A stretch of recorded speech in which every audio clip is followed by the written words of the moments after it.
आरोग्य हीच खरी संपत्ती आहे। ही संपत्ती जतन करण्यासाठी आरोग्य हे खऱ्या अर्थाने धनसंपदा आहे।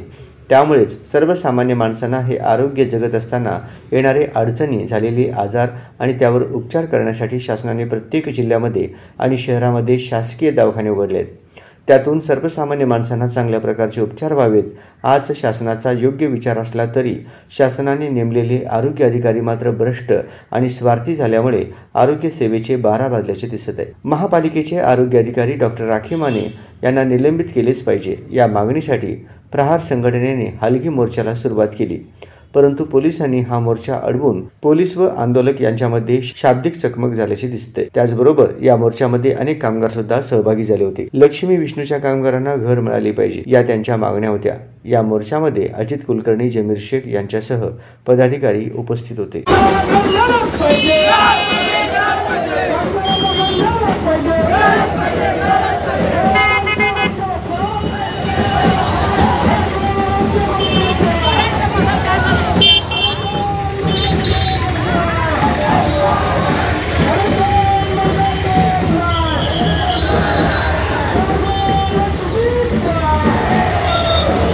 आज या ठिकाणी प्रहार जनशक्ती पक्षाच्या माध्यमातून आम्ही 3-4 मागण्या घेऊन परवा जिल्हाधिकारी साहेबांना निवेदन दिलेलं आहे की बाबा ज्या महानगरपालिकेच्या ज्या आरोग्य अधिकारी आहेत त्यांची प्रतिनियुक्ती त्या ठिकाणी करण्यात आलेली आहे, त्यांची ती नियुक्ती रद्द करून त्यांची डिग्री तपासली गेली पाहिजे।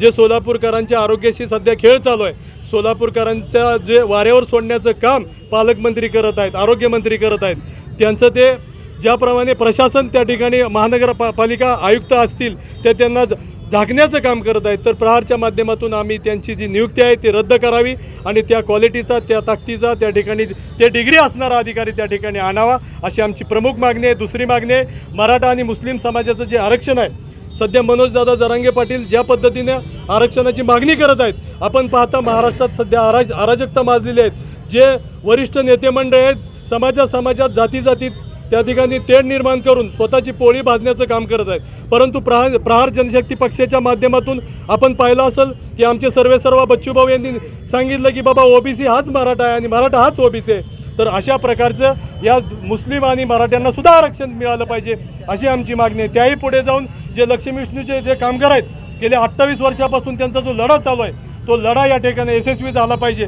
त्यांना हक्काची घरं मिळाली पाहिजेत। त्या ठिकाणी देवेंद्र फडणवीस साहेब मुख्यमंत्री असताना त्या ठिकाणी एक ठराव पास झाला महानगरपालिकेत आणि त्या ठरावाला आम्ही ज्यावेळेस महानगरपालिका आयुक्तांना भेटलो, मॅडमला भेटलो, त्यांनी सांगितलं की बाबा हा जो ठराव आहे असे हजारो ठराव महानगरपालिकेत ठराव पास होतात, हाही तसाच आहे। जर अशा प्रकारचे 80-90 वर्षानंतर जर या लोकांना घरं मिळत नसतील तर हे दुर्भाग्य आहे। तर या शासनाचा आम्ही निषेध करतो आणि याच्याही पुढे जर या मागण्या आमच्या मान्य झाल्या नाहीत तर 9 ऑगस्ट नंतर मुख्यमंत्र्याचा बंगला त्या ठिकाणी ताब्यात घेऊन आम्ही मोठ्या प्रमाणात आंदोलन। प्रहार जनशक्ती पक्ष शेतकरी संघटनेच्या वतीने आज आपण जिल्हाधिकारी कार्यालयावर मोर्चा काढण्यात आला होता। पोलीस प्रशासनाने मध्यस्थी केली, त्यामुळे इकडं पूनम गेटकडे हा मोर्चा वळवण्यात आला।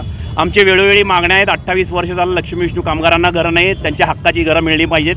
पंतप्रधान आवास योजनेतून अनेकांना घरं मिळाली, पण लक्ष्मी विष्णू कामगारांचा कुणीही विचार केलेला नाही, ही एक मागणी आहे। त्याच्यानंतर अचानकपणे माझ्यावर 2 कोटी रुपयाच्या खंडणीचा गुन्हा जो दाखल केलेला आहे तो गुन्हा बेबुनियाद आहे। जवळजवळ 6 महिन्यापासून या संबंधित गोष्टीसाठी आरोग्य अधिकाऱ्याच्या विरोधात माझं आंदोलन चालू होतं। त्या ठिकाणी राखी माने येऊन बसली, ती त्यांची म्हणजे त्यात माझा काही दोष नाही आहे। मी त्या खुर्चीच्या विरोधात आंदोलन करत होतो, बायोमेडिकल वेस्टेज एस कंपनीच्या विरोधात आंदोलन करत होतो। सोलापूरकरांच्या आरोग्याशी खेळणाऱ्या अशा अधिकाऱ्यांनी जाणून बुजून माझ्यावर गुन्हा दाखल केला आणि त्या गुन्ह्याचा निषेध म्हणून आज आम्ही हा मोर्चा काढलेला आहे। तिसरी जी मागणी आहे आमची, मुस्लिम आणि मराठा समाजाला आरक्षण हे कायमस्वरूपी मिळाले पाहिजे। 5% आरक्षण मुस्लिमांना मंजूर केलेलं आहे, पण त्याची म्हणजे हे अजून हे केलेलं नाही आहे, ते मिळणं फार गरजेचं आहे। मराठा समाजाला सुद्धा आरक्षण मिळणं गरजेचं आहे, जेणेकरून या सर्व मागण्याच्या सहित आज आम्ही जिल्हाधिकारी कार्यालयावर मोर्चा काढलेला होता, पण पोलिसांनी मध्यस्थी केल्यामुळं हा मोर्चा म्हणजे तात्पुरता आपण आता थोड्या वेळात स्थगित करणार आहोत। यापुढे आम्ही आक्रमकपणे मुख्यमंत्र्यांच्या घरावर अचानकपणे हजारो कार्यकर्त्यांसह आंदोलन केल्याशिवाय राहणार नाही। धन्यवाद।